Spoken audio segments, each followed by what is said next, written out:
நான் நம்முடைய கட்சி தலைவர்கள் நயினார் அண்ணா அவர்களுக்கு நான் வேண்டுகோள் விடுத்திருக்கின்றேன். இந்த நேரத்தில் கொஞ்சம் என் தந்தையாரனுடைய உடல்நிலை அவரை பார்த்துக்கணும். அதனால தான் அதிகமாக இன்னைக்கு கோயம்புத்தூர் பகுதியில் இருக்கேன். அப்பா அவங்க கொஞ்சம் டயாலிசிஸில் இருக்காங்க. I have to take care of him. என்னுடைய முதல் கடமை அது. அதனால் இன்றைக்கி அந்த அடிப்படை வேலைகள் என்னால் செய்வதற்கான சாத்தியக்கூறுகள் இல்லை. என்னால் அதிகமாக ட்ராவல் பண்ண முடியாதுங்கிற வேண்டுகோளை வச்சுருக்கிறேன். கட்சியும் அதை ஏற்றுக்கிட்டு வேறு வேறு பொறுப்பாளர்களை ரீஅலோகேட் பண்ணுவாங்க. அதே நேரத்தில் பாரதிய ஜனதா கட்சி அடுத்த பிரச்சாரம் வேறு என்ன சொல்கிறாங்களோ அதற்கு நான் தயாராக இருக்கின்றேன், என்ன செய்யணும் அப்படின்னு. அது நயினார் நாகேந்திரன் அவர்கள் நம்ம கட்சியினுடைய மூத்த தலைவர்களுக்கும் எனக்கும் இருக்கக்கூடிய ஒரு கருத்து. உள்ளுக்குள்ளே நாங்கள் பேசிக்கிறோம். அதனால் கட்சிக்கு என்ன வேலை செய்யணும், கூட்டணிக்கு என்ன வேலை செய்யணும், நிற்கக்கூடிய பாரதிய ஜனதா கட்சியினுடைய வேட்பாளர்களுக்கு என்ன வேலை செய்யணும், நம்முடைய கூட்டணி கட்சி அனைத்து இந்திய அண்ணா திராவிட முன்னேற்ற கழகம் உட்பட எல்லா கட்சிகளுக்கும் என்ன வேலை செய்யணும்னு கட்சி சொல்லுதோ அந்த வேலையை செய்வோம். இப்போதைக்கு அதிகமாக ட்ராவல் பண்ண முடியாத சூழ்நிலை எனக்கு இருக்குது. அதனால் அதையும் கட்சி புரிஞ்சுக்கிட்டாங்க. சம்மந்தப்பட்ட நேரத்தில் என்ன வேலை, தேர்தல் நிற்பதா இல்லையா, இதெல்லாம் செய்யணுமான்னு கட்சி சொல்லட்டுங்கன்னா அதுக்கப்புறம் நான் பேசுகிறேன். பாஜகவின் முன்னாள் தலைவர் திரு அண்ணாமலை அவர்களினுடைய இந்த பேச்சு தமிழக அரசியலில் பெரும் பரபரப்பை ஏற்படுத்தி இருக்கிறது. இந்த விஷயத்தை திரு அண்ணாமலை அவர்கள் ஏன் பேசினாரு, இதற்கான பேக்ரவுண்ட் என்ன அப்படிங்கிறது தான் நம்ம பார்க்க போகிறோம். ஸோ இந்த இஷ்யூ எங்கேருந்து ஆரம்பிச்சது அப்படின்னு பார்த்தீங்கன்னா, கடந்த வாரம் பாஜகவினுடைய மாநில தலைவர் திரு நயினார் நாகேந்திரன் அவர்கள் ஒரு அறிக்கை வெளியிடுகிறார். அந்த அறிக்கையில் பல கட்சியினுடைய மூத்த தலைவர்களுக்கு பொறுப்புகளை வழங்குகிறார். அண்ணாமலை அவர்களுக்கு 6 சட்டமன்ற தொகுதிகளினுடைய பொறுப்பாளராக நியமிக்கிறார். அந்த 6 சட்டமன்ற தொகுதிகள் என்னன்னு பார்த்தீங்கன்னா, சிங்காநல்லூர், மதுரை தெற்கு, ஸ்ரீவைகுண்டம், விருகம்பாக்கம், பத்மநாபபுரம், காரைக்குடி. இந்த 6மே தமிழ்நாட்டில் இருக்கக்கூடிய வெவ்வேறு திசையில் இருக்குது. அது மட்டுமல்லாமல் திரு அண்ணாமலை போன்ற ஏற்கனவே மாநில தலைவராக இருந்தவர், அது மட்டும் இல்லாமல் தமிழ்நாடு பாஜகவில் மிகுந்த ஒரு ஜனரஞ்சகமான ஒரு தலைவராக இருப்பவர். அவர் எங்கே போனாலுமே கட்சி கூட்டங்களில் பெரும் ஆரவாரம் ஏற்படுகிறது. ஸோ அப்படிப்பட்ட ஒரு தலைவரை நீங்கள் ஒரு 6 கான்ஸ்டுவன்சிக்குள்ளே கொண்டு போய் சுருக்குவீங்களா அப்படிங்கிற கேள்வி அன்னைக்கே எழுந்தது. ஸோ அதன் பிறகு ஒரு வாரம் கிட்டத்தட்ட ஒரு லல் இருந்தது. திரு அண்ணாமலை அவர்கள் செவ்வாய்க்கிழமை செய்தியாளர்களிடம் கோயம்புத்தூரில் பேசும் பொழுது, என்னுடைய தந்தைக்கு உடல்நிலை சரியில்லை, அதனால் நான் இந்த பணியில் ஈடுபட முடியாது, என்னால் ட்ராவல் பண்ண முடியாது, நான் கோயம்புத்தூரில் எங்கள் அப்பாவோட இருக்க வேண்டிய கட்டாயம் ஏற்பட்டிருக்கிறது, அதனால் நான் இந்த பொறுப்பிலிருந்து விலகிக்கிறேன், அதற்கான கடிதத்தை நயினார் நாகேந்திரன் அவர்களிடம் கொடுத்துட்டேன்னு சொல்கிறாரு. ஸோ உண்மையில் விசாரித்த போது திரு அண்ணாமலை அவர்களுடைய தந்தைக்கு உடல்நிலை சரியில்லை என்பது உண்மை. அவர் ஒரு மருத்துவமனையில் அனுமதிக்கப்பட்டு ட்ரீட்மெண்ட் எடுத்துக்கிட்டு வராரு. ஸோ அண்ணாமலை அவர்கள் அங்கே இருக்கணுங்கிறதுல எந்த மாற்று கருத்தும் இல்லை. ஆனால் இந்த பதவியிலிருந்து அவர் தன்னை விடுவித்துக் கொள்வது, இந்த ரெஸ்பான்சிபிலிட்டிங்கிறது முழுக்க முழுக்க அவருடைய தந்தையினுடைய அந்த உடல்நிலை மட்டும் காரணம் அல்ல, அதற்கான அரசியல் காரணங்களும் இருக்கிறது. நான் ஏற்கனவே சொன்ன மாதிரி திரு அண்ணாமலை போன்ற ஒரு பாப்புலர் லீடரை கொண்டு போய் நீங்கள் 6 கான்ஸ்டுவன்சியில் கன்ஃபைன் பண்ணும்போது, அப்போ அந்த 6 கான்ஸ்டுவன்சிக்குள்ளேயே அவர் சுருங்கி போயிடுவார், மற்ற இடங்களுக்கு அவரால் போக முடியாது அப்படின்னும் போது ஏன் இந்த விஷயம் நடக்கிறது? ஸோ இது விசாரித்து பார்த்ததில் திரு அண்ணாமலை மட்டும் இல்லாமல் பல்வேறு தலைவர்கள், பாரதிய ஜனதாவில் இருக்கக்கூடிய மூத்த தலைவர்கள், முன்னாள் மாநில தலைவர்கள் தமிழிசை சவுந்தரராஜன், திரு பொன் ராதாகிருஷ்ணன் போன்றவர்களும் கூட இது சரியில்லை அப்படிங்கிறத அவங்க உள்ளுக்குள்ளே எடுத்து சொல்லியிருக்காங்க. பட் அவங்க அண்ணாமலை மாதிரி வெளியில் அதை ஒரு பப்ளிக்காக பேசலை. இதுக்கு பாஜகவில் சொல்லப்படுகின்ற காரணம் என்னன்னு சொன்னீங்கன்னா, திரு நயினார் நாகேந்திரன் அவர்கள் கோர் கமிட்டியில் இந்த விஷயத்தை டிஸ்கஸ் பண்ணி அதன் பிறகு தான் முடிவெடுத்தார் அப்படிங்கிறாங்க. பட் இருந்தாலும் கூட திரு அண்ணாமலை அவர்கள் போன்றவர்களை நீங்கள் எப்படி ஒரு 6 கான்ஸ்டுவன்சியில் சுருக்குவீங்க அப்படிங்கிறது தான் கேள்வி. அது அண்ணாமலை அவர்களுக்கு பிடிக்கலை. ஸோ அதனால் அவர் இந்த பொறுப்பிலிருந்து தன்னை விலகிக் கொள்கிறார். அதே ப்ரெஸ் கான்ஃபரன்ஸில் திரு அண்ணாமலை அவர்கள் ரொம்ப தெளிவாக பேசுகிறாரு. வேறு ஏதாவது பணி எனக்கு கொடுங்க, அந்த பணியை நான் செய்ய முடியும், பிரச்சாரத்துக்கு போகிறதுக்கு நான் தயாராக இருக்கிறேங்கிற மாதிரி ஒரு வெளிப்படையான விஷயத்தை பேசுகிறாரு. ஸோ ஏன் இந்த பிரச்சனை வந்தது அப்படின்னு பார்த்தீங்கன்னா, எல்லாருக்குமே தெரியும் திரு அண்ணாமலை அவர்கள் ஏன் அந்த பதவியிலிருந்து தன்னை விடுவித்து கொண்டார் அப்படி தான் நான் பார்க்குறேன்.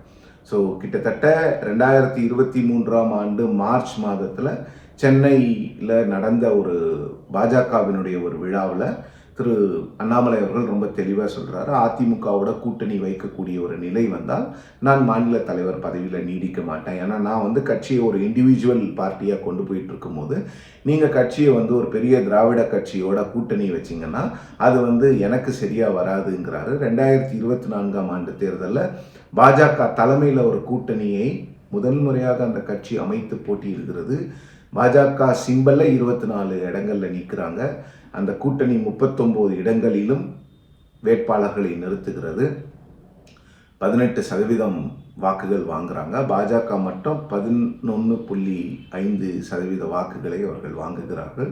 பிஜேபிக்கு அதுதான் ஹையஸ்ட் தமிழ்நாட்டில்.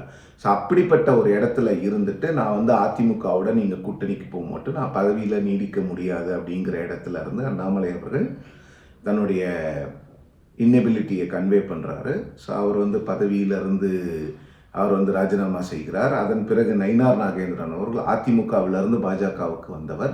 அவரை வைத்து அதிமுக கூட ஒரு நல்ல ஒரு சுமூகமான உறவில் இருக்கலாம் அப்படிங்கிறது தான் எண்ணம். ஸோ அவரை கொண்டு வருகிறார்கள். அன்னைக்கிலிருந்தே வந்து திரு அண்ணாமலை அவர்களுக்கு கட்சியில் நடக்கக்கூடிய விஷயங்கள் நிறைய பிடிக்கல அப்படிங்கிறது தான் நமக்கு கிடைச்சிருக்கக்கூடிய தகவலாக இருக்கிறது. அந்த விஷயம் என்னன்னு பார்த்தீங்கன்னா, பிஜேபி வந்து ஒரு இண்டிவிஜுவல் பாத்தை வந்து சாட் பண்ணிட்டாங்க. அவங்களுக்குன்னு ஒரு தனி பாதையை வந்து அவங்க வந்து உருவாக்கிக்கிட்டாங்க. உருவாக்கின பிறகு நீங்கள் வந்து அந்த பாதையிலிருந்து விலகி அதிமுகவை குஷிப்படுத்தும் நோக்கத்தில் மட்டும் நீங்கள் எப்பொழுதும் செயல்படுவது சரியா? அது மட்டும் இல்லாமல் இந்த அலையன்ஸ் வந்து ஏப்ரல்லையே வந்து கன்ஃபார்ம் பண்ணிட்டாலும் கூட ஏப்ரல்ல இருந்து கிட்டத்தட்ட டிசம்பர் எண்டு வரைக்கும் எந்த ஒரு ஜாயிண்ட் ப்ரொட்டஸ்டோ எதுவுமே இல்லை. யாருக்குமே வந்து ஒரு க்ளூ இல்லை இந்த அலையன்ஸில் அப்படிங்கிற மாதிரி எல்லாருக்குமே ஒரு எண்ணம் இருந்த நிலையில் அண்ணாமலை அவர்கள் வந்து நிறைய இடங்கள்ல அவருடைய டிஸ்பிளஷரை பப்ளிக்லேயும் சொல்லியிருக்கிறாரு, கட்சிக்குள்ளேயும் சொல்லியிருக்கிறதாக தகவல். நிறைய ஒரு நவம்பர் மாதத்தில் பத்திரிகையாளர்கள்ட்ட பேசும்போது நான் வந்து ஒரு சின்ன பிரேக் மாதிரி எடுக்கிறேங்கிற மாதிரி ஒரு விஷயத்த சொல்லியிருக்கிறாரு. அதன் பிறகு டிசம்பரில் அவரை கூப்பிட்டு டிடிவி தினகரன் அவர்களும் ஓபிஎஸ் அவர்களும் நிச்சயமாக அலையன்ஸ்குள்ளே வரணும்னு சொல்லியிருக்காங்க. அவர் தான் டிடிவி கிட்ட பேசி இந்த அலையன்ஸை வந்து மீண்டும் ஸ்ட்ரென்தன் பண்ணியிருக்கிறாரு அப்படிங்கிறது தான் எல்லாருக்கும் தெரிந்த ஒரு விஷயம். ஸோ இப்போது அண்ணாமலை அவர்களுடைய ஸ்டாண்ட் என்னன்னு பார்த்தீங்கன்னா, மாநில தலைவர்களாக இருந்தவர்களை வந்து நீங்கள் வந்து ஒரு 6 தொகுதி 7 தொகுதியில் சுருக்கக்கூடாது. அவங்களுக்கு வந்து ரெஸ்பான்சிபிலிட்டி அதிகமாக கொடுக்கணும். அவங்களுடைய பாப்புலாரிட்டி ப்ளஸ் அவங்களுடைய ஸ்கில்ஸை வந்து நீங்கள் யூஸ் பண்ணிக்கணும் அப்படிங்கிறதா. ஸோ அப்போ அண்ணாமலை அவர்களுக்கு வந்து நீங்கள் மாநிலம் முழுவதும் பாஜகவினுடைய கேண்டிடேட்ஸ்க்கு போய் கேம்பெயின் பண்ணுற போன்ற விஷயங்களை தான், அந்த பொறுப்புகளை தான் கொடுக்கணுமே தவிர ஒரு 6 கான்ஸ்டிடுவன்சிக்கு அவங்கள கொண்டு போய் இது பண்ணக்கூடாது அப்படிங்கிறதான். ஸோ இதில் இன்னொரு விஷயம் என்னென்னா, திரு அண்ணாமலை அவர்கள் கட்டமைத்த அந்த என்டிஏ, அதாவது டிடிவி தினகரன், பாமக, திரு ஓபிஎஸ், ஏசி சண்முகம் போன்றவர்களை எல்லாரையும் ஒருங்கிணைத்து ஒரு தேசிய ஜனநாயக கூட்டணியை திரு அண்ணாமலை அவர்கள் தலைமையிலான பாஜக 2024 தேர்தலுக்கு கட்டமைச்சாங்க. அந்த என்டிஏ அலையன்ஸை வந்து அவருக்கு அடுத்தபடியாக வந்த திரு நயினார் நாகேந்திரன் அவர்கள் வந்து சரியாக அதை கவனிக்கலை. அப்போ என்னென்னா, அதனால தான் வந்து ஓபிஎஸ் அவர்கள் என்டிஏலேருந்து விலகிறாரு, டிடிவி அவர்கள் என்டிஏலேருந்து விலகிறாரு. டிடிவி வந்துட்டாலும் கூட ஓபிஎஸ் இன்னும் வரல. ஸோ அப்போ அந்த முயற்சிகள் எல்லாம் ஏன் நீங்கள் எடுக்கலை? அதிமுகவை மட்டுமே குஷிப்படுத்துனீங்க, மற்ற அலையன்ஸ் பார்ட்னர்ஸை பற்றி நீங்கள் கவலையே படலை. ஓபிஎஸ் வந்து பாஜகவோடு ஒரு நெருங்கிய தொடர்பில் இருந்தவர், ஒரு பாஜகவுக்கு எப்பவுமே ஒரு வெல்விஷராக இருந்தவர், அவரை ஏன் நீங்கள் கண்டுக்கலங்கிற மாதிரி கேள்விகள்லாம் கட்சிக்குள்ளேயே எழுப்பப்பட்டு வந்தது. இப்போ நான் சொன்ன எல்லா விஷயமும் சேர்ந்து தான் அண்ணாமலை அவர்கள் இந்த டிசிஷன் எடுக்கிறதுக்கான ஒரு காரணமாக இருந்திருக்கிறது. அவருடைய தந்தைக்கு உடல்நிலை சரியில்லை என்பது உண்மை. அவரோடு இருக்கிறதுக்காக அவர் வந்து கோயம்புத்தூரில் இருக்கிறாருங்கிறதும் உண்மை. ஆனால் அவரால் இந்த விஷயத்தை ஏற்றுக்கொள்ள முடியவில்லை. அவரை வந்து ப்ராப்பராக யூஸ் பண்ணணும் தமிழ்நாடு பாஜக அப்படிங்கிறது அவருடைய ஆதரவாளர்களும் அவருக்கு நெருங்கியவர்களும் சொல்லக்கூடிய ஒரு விஷயமாக இருக்கிறது. பட் அண்ணாமலை அவர்கள் வந்து கண்டெஸ்ட் பண்ணுவாரானா அதை வந்து கட்சி மேலிடம் தான் முடிவெடுக்கும். அது வந்து அண்ணாமலை அவர்களுடைய தனிப்பட்ட முடிவாக இருக்காது. அவருக்கு கண்டெஸ்ட் பண்ண விருப்பம் இல்லைன்னா கூட கட்சி நீங்கள் கண்டெஸ்ட் பண்ணி ஆகணும்னு சொன்னால் நிச்சயமான அண்ணாமலை அவர்கள் கண்டெஸ்ட் பண்ணி தான் ஆவார். ஆனால் ஏற்கனவே வந்து அவர் ரொம்ப தெளிவாக சொல்லியிருக்கிறாரு, கட்சி எடுக்கின்ற முடிவு தான் அப்படிங்கிறதுல. ஸோ அண்ணாமலை அவர்கள் கண்டெஸ்ட் பண்ணுறதுக்கான வாய்ப்பும் இருக்கிறது. அது ரூல் அவுட் ஆகலை கம்ப்ளீட்டாக. பட் இந்த 6 தொகுதிகளுக்கு அவர் நிச்சயமாக தேர்தல் பொறுப்பாளராக இருக்க மாட்டார். பட் ஹைகமாண்ட் வந்து இந்த விஷயத்தில் இன்டர்வியூன் ஆகி அவங்க வந்து இல்லை நீங்கள் வந்து பிரச்சாரத்துக்கு போங்கன்னு சொன்னால் நிச்சயமாக அண்ணாமலை அவர்கள் பிரச்சாரத்துக்கு போவதற்கான வாய்ப்புகள் மட்டும் இல்லை, நிச்சயமாக அவர் போவார் அப்படின்னு சொல்கிறாங்க. ஸோ இங்கே இஷ்யூ என்னன்னு பார்த்தீங்கன்னா அந்த ரீசோர்ஸஸ், பாஜகவில் இருக்கக்கூடிய ரீசோர்ஸஸ் ப்ளஸ் அந்த பாப்புலர் பீப்புளை எப்படி சரியாக யூஸ் பண்ணணும் அப்படிங்கிறது தானே தவிர இதில் வந்து வேறு எந்த ஒரு அரசியலும் இல்லை அப்படிங்கிறது தான் நமக்கு கிடைக்கிற தகவலாக இருக்கிறது. ஸோ இதை வந்து இன்னும் ஒரு 1 or 2 வீக்ஸில் இதை வந்து பிஜேபி வந்து கண்டிப்பாக சார்ட் அவுட் பண்ணிடுவாங்க. அவங்க நம்பர்ஸ் எல்லாம் ஃபைனலைஸ் பண்ணும்போது இந்த விஷயங்களெல்லாம் சார்ட் அவுட் பண்ணி கிட்டத்தட்ட ஒரு யுனைடெட் ஃபேஸோடு தான் பிஜேபி போகிறதுக்கான வாய்ப்புகள் இருக்கிறது. ஸோ பிஜேபியிலே இன்னொரு விஷயம் இருக்கிறது என்னென்னா, எல்லா சீனியர் லீடர்ஸும் எலெக்ஷனில் நிற்கணும். அப்போ தான் வந்து தொண்டர்களுக்கு வந்து ஒரு உத்வேகம் வரும். அப்போ தான் இந்த கூட்டணிக்கும் கூட ஒரு பெரிய ஒரு பெர்செப்ஷன் வந்து கிரியேட் ஆகும். அதாவது எல்லா தலைவர்களுமே நிற்கிறாங்க, அப்போ எல்லாருமே சீரியஸாக இருக்கிறாங்க.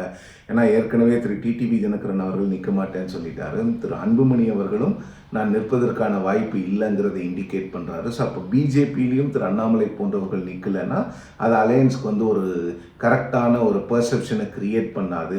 ஸோ பிஜேபியில் சீனியர் லீடர்ஸ் நிற்பாங்க அப்படிங்கிறது தான் இப்போதைக்கு நமக்கு கிடைத்திருக்கக்கூடிய தகவல்.